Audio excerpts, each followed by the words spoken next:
So hello, welcome back to Suzerain Rizia. Let us continue on from where we last left off. It is going to be a little bit of a short stream today. Probably go for like hour and a half, 2 hours, give or take, but we'll see. So, what is going on in the world? The Nelvis oil field ceased operation following depletion of its resources. Very cool. Hello, Mitavis. How are you? Yes, these are still under construction. Special Forces Division, I think, is interesting. You are for the celebration. Yes, Friendship Day. But we want to make sure we get everything else done first. Foxland Chancellor Hegel has fiercely criticized our country's decision to ban Malivist propaganda, calling it an attack on freedom of expression and a sign of a regime that's scared of change. Furthermore, he considers the accusation that the propaganda is being spread through countries like his own unfounded. Okay, that's Special Forces, and we have 3 pieces of news. A golden opportunity. Reports have surfaced regarding a discreet meeting between King Romus and Captain Titus Gordian, head of the elite military unit known as the Golden Guard. Although specifics of their conversation remains undisclosed, it's speculated that the King is deliberating on the allocation of funds for his covert security force. Known through history for their clandestine activities, the Golden Guard is one of the Crown's most valuable assets. While certain quarters perceive the group as controversial, recent opinion polls suggest that over 53% of Rizians believe that broadening their scope would greatly benefit the kingdom, both inside and outside our walls. And Rufus Greg's royal gossip. Known for his strict discipline, General Carlos Azaro has always kept his personal life under wraps, but whispers from Porte de Raison suggest otherwise. The esteemed general has been spotted dining at an exclusive riverside restaurant, not with military officials, but with an unknown young woman. Witnesses describe her as elegant yet unfamiliar, sharing a quiet laugh with the usually reserved general. For now, the identity of the female companion remains a mystery, but nothing escapes this dedicated investigator. Please stay tuned. What's going on in the world? Up to 70,000 Zaranist and anti-Malivist dissidents have fled United Katana, seeking refuge in Osotoke and Nilipurna, following intensified political measures in the southern federal republics. Fleeing increased state surveillance and detentions, many refugees recount their crackdown's impact on their communities. Migration has drawn the attention of the Alliance of Nations institutions, raising questions about the broader implications of United Katana's domestic policies. As Ostoke and Nalipurna, located at the southern edge of the continent, manage the arrival of the refugees, the situation reflects the ongoing challenges of political and ideological divides across the continent. I will say it's like it's very warm in my office right now, because for whatever reason the landlord, I guess you could say, refuses to have the AC on until it hits like 26 degrees inside. So give me like 1 quick second. I apologize.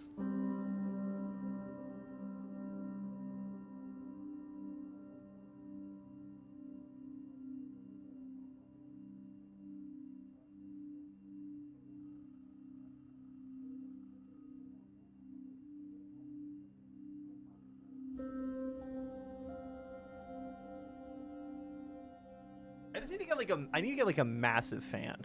That's really one absolutely massive fan. Alright, don't do that. There we go. Okay, I figured it out. Okay, so let's go to the Special Forces first. A Mountaineer or Paratrooper. I mean, we've already got a Paratrooper, right? I can't look at you while making this decision. To bolster our defensive capabilities and ensure rapid response to emerging threats, it is proposed to establish a dedicated Special Forces Division. This elite unit would be specialized, honed for operations in unique terrains and high-stakes scenarios. By tailoring their training and equipment, the aim is to optimize their effectiveness in diverse conditions and challenges. I mean, again, I think we have a Paratrooper division, so you know what? Let's get the Mountaineering one. I mean, we only have $1, but that should be okay. Military Factory, Sanctuary Restoration, and it is time for the Friendship Day.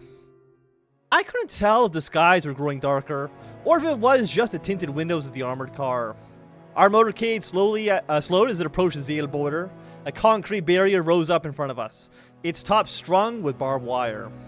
My mother had insisted on accompanying me to the Wejnik Rizian Friendship Day festivities. She leaned against the window, uncharacteristically quiet. Are you alright, Mother? I'm absolutely fine, darling. Say, might we have time for a quick detour once we reach town? Sure, why not? Of course, of course. She leaned forward and gave the driver an address. He nodded. At the border, we presented our identification documents and the official invitation from President Smolak. As we crossed, the roads turned uneven. Promise me that you'll get these highways back up and running once Zille is returned. I mean, yeah, sure. Top of my list, Mother. That's the one thing I care about is getting the roads fixed. Factory smokestacks rose up on either side of us. Through the haze, I spotted numerous shanty towns, built over the past 2 years to house miners and refinery workers. We entered the city and drove on through a maze of tenement buildings, their facades hastily repainted to hide the damage of the war 20 years ago. As my mother had instructed him to, the driver veered down the side street that led towards the coast. We stopped in front of a small wooden building with a collapsed roof. The front porch was still partially buried in the sand. Jagged teeth of broken glass lined the wooden frames. They say you can't go home again. Rarely do they mean it literally. She blinked back tears. I can't believe this is the same place that we used to go every summer. She put a hand on my shoulder. I never brought my parents here after they fled Rizia. I knew it would break their hearts. I wish they could have seen it one last time, the way that it used to be. I thought back to my carefree summers in Zille. My grandparents had spent the last 10 years of their lives in Palace Resna, surrounded by luxury, but they never seemed quite as happy as they did in this house. Okay, let's see. You know, I'll have it fixed up one day. Maybe it'll be our summer home once again. That ship has sailed, child. Just think. If I hadn't convinced Velero to get Valen involved in our affairs, none of this would have happened. She looked down at her hands. The Vejnik president back then was such an upstanding man. How could I have known that he'd go and get himself killed? Okay, well, I mean, you know, it's not your fault. That's not your fault. Maybe father should have reneged on the agreement immediately after the assassination. And made it outright enemies of Valand while our country was still weak. Don't be so foolish. We both fell silent. After a few moments, she plastered a smile on her face. Enough dallying. Driver, step on it. We've got a date with a psychopath. We returned to the main road and drove towards Smolak Square, a circular plaza in the center of town that had once been named after Duke Fedo Sazon. A silver stretch limousine was parked just in front of the square. Our driver stopped and we exited the car, flanked by our guards. Say what you will about Smolak. He never makes a dull entrance. 8 dozen uniformed soldiers hurriedly got into formation around us in a limo. The door opened and Victor Smolak stepped out. Your Majesty King Romus, Queen Mother Estella. He made a sweeping, exaggerated bow and straightened up with a grin. Welcome to Valen. Please make yourself at home.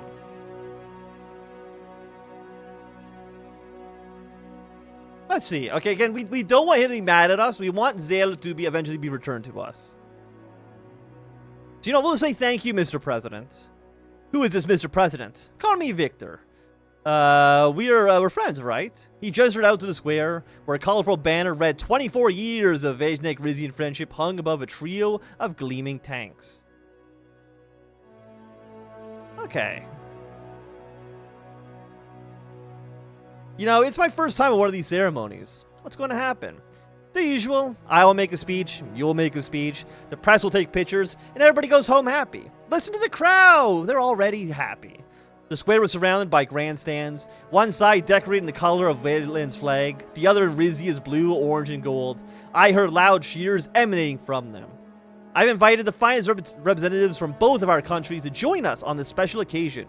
Follow me, if you will. A semicircular stage was set up in front of the tanks. A crowd roared as we crossed the square and made our way over to it. I looked up to the grandstands. I noticed armed guards standing on every level. A captive audience. That would explain the enthusiasm. It's a sham. It's a nice idea. Maybe they're happy. They don't get many excuses for celebration around here. My mother and I took our seats. Victor stepped up to the microphone. Vejnik Rizians, people of Zille. 24 years ago, our glorious country of Valand was given custody over this land. A great honor and a tremendous responsibility. Valen didn't only gain new territory that day, we gained new friends.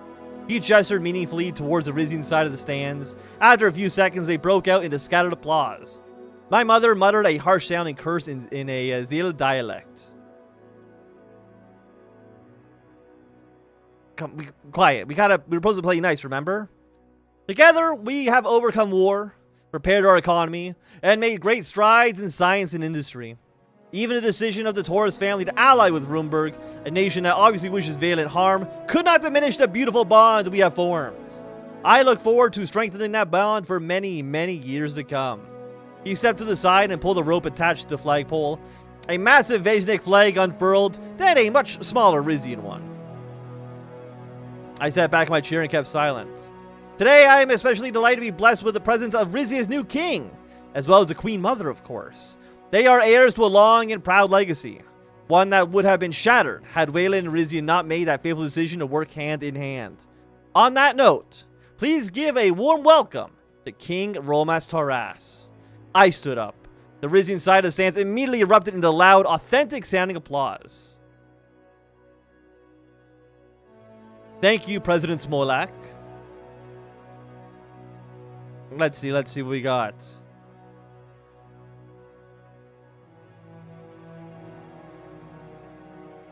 You may not know it, but I am the grandson of Zille.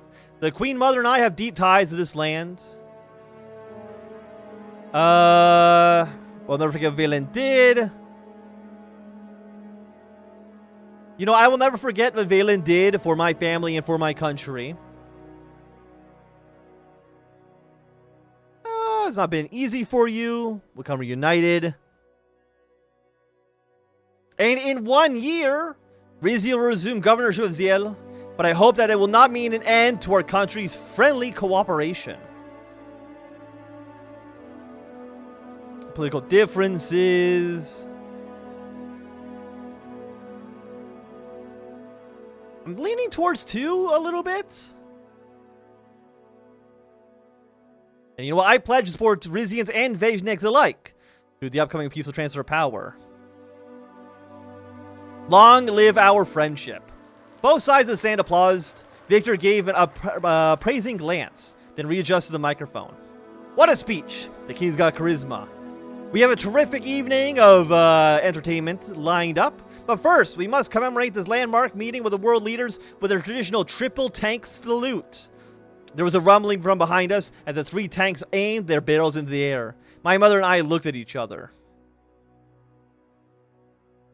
You know, those are some really impressive tanks. We can thank his Eastern benefactors, I presume. Victor raised a finger into the air. 1. The tank on the left fired, sending a plume of gold-colored smoke high over the stands. The crowd gasped in excitement. 2.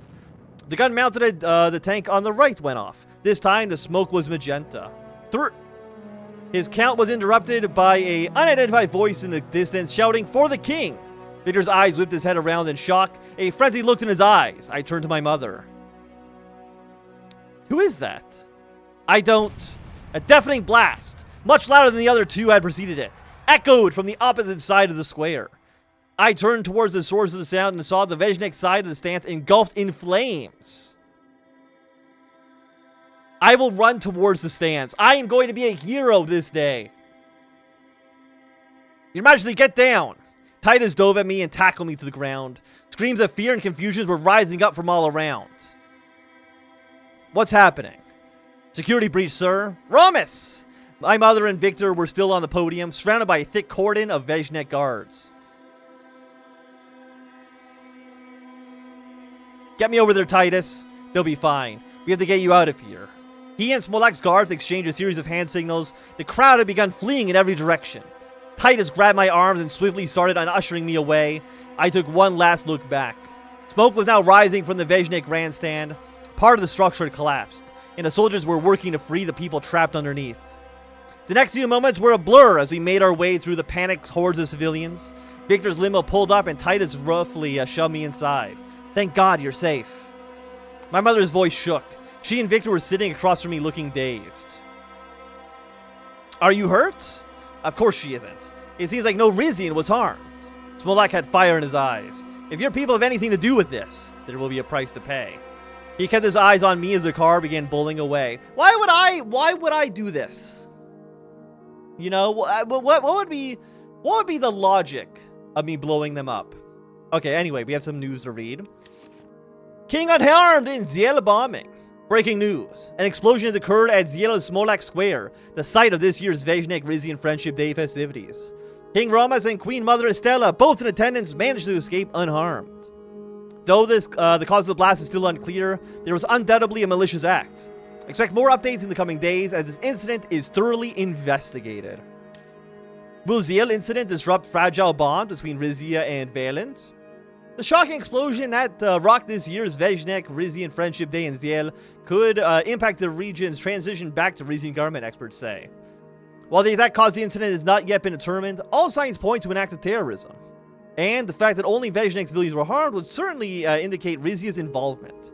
Should Suzerain President Victor Smolak feel security in the region is being sufficiently compromised, he can now invoke paragraph 37 of Article 20 of the AN law to delay the handover. This would, however, anger the Rizians, who have been anticipating a timely return to their lands. Although Valent and Rizia have a history of mutual aid, the relationship between the countries are still fractious since the Valent Civil War, and the formation of close ties between Rizia and Embark. The Zille bombing might be the tipping point.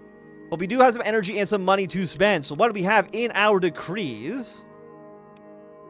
Pledge to the Monarch, political amnesty.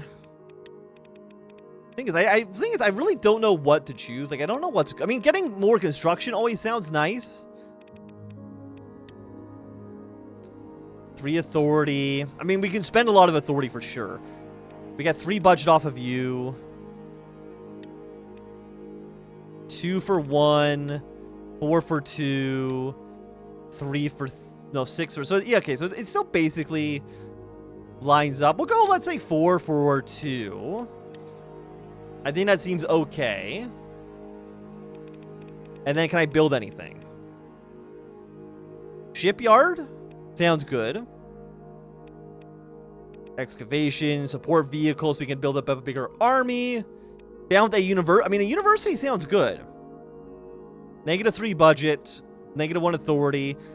I think this is fine. We're gonna get ourselves a lovely university. And is there anything that we can do with just authority now? Yes, there are. National reconciliation. Legalize drugs. Raise taxes. Landowner tax. Remove income tax. Inheritance tax. Privatize crown lands. I mean, I would give you some money for sure. We could also sell military equipment. Theoretically. Some people don't like that we sell off our equipment, though, and I mean, that's reasonable. Religious education, remove blasphemy law. Everyone hates that, so we're not going to do it right now, at least. More budget. A 20% VAT, especially on non-various communities, channeling additional financial resources to the kingdom's treasury each turn. Zanarist, and other religious adherents within the realm may interpret this measure as selective, adverse fiscal imposition on their spiritual observations. I mean, we could. What percentage do we have? I mean, you're only 48%.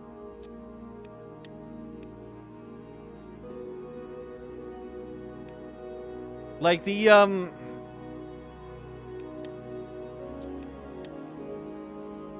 like only about half the country is our primary religion, so I don't know if that really makes any sense to do. Because I feel like it's just going to make a lot of people mad at us. Yeah, so I don't think there's anything else we would really want. Alright, treason, national reconciliation. Thing is, we're not at a point where I think we would need to reconcile. I feel like things are going pretty well. And you are for university. In order to encourage the growth of a new generation of intellectuals, scientists, and engineers, the king has authorized a new university to be built in his honor. Located in Port de Raison, academics around the country have rejoiced at the prospect, praising our king's towering intellect and incredible foresight. Rumors about the inauguration ceremony for when the building is completed have already started to circulate. I mean, we are building a lot of stuff, which I'm happy to see for sure. And what about you right now? Report on the bombing. Vejnik Intelligence has released a thorough accounting of the events of the Vejnik-Rizian Friendship Day. The explosion is said to have been caught by a detonation device planted under the grandstands in time to go off during the afternoon celebrations. Part of the stands collapsed in a blast, killing 3 Vejnik civilians and injuring a further 14. The witnesses at the event could be heard shouting a phrase for the king prior to the blast, showing a political motivation and the involvement of pro-Rizian supporters. Violet intelligence forces indicated the group Su Omina is under particular suspicion for the attack. But I think we can continue. Who's going to let a little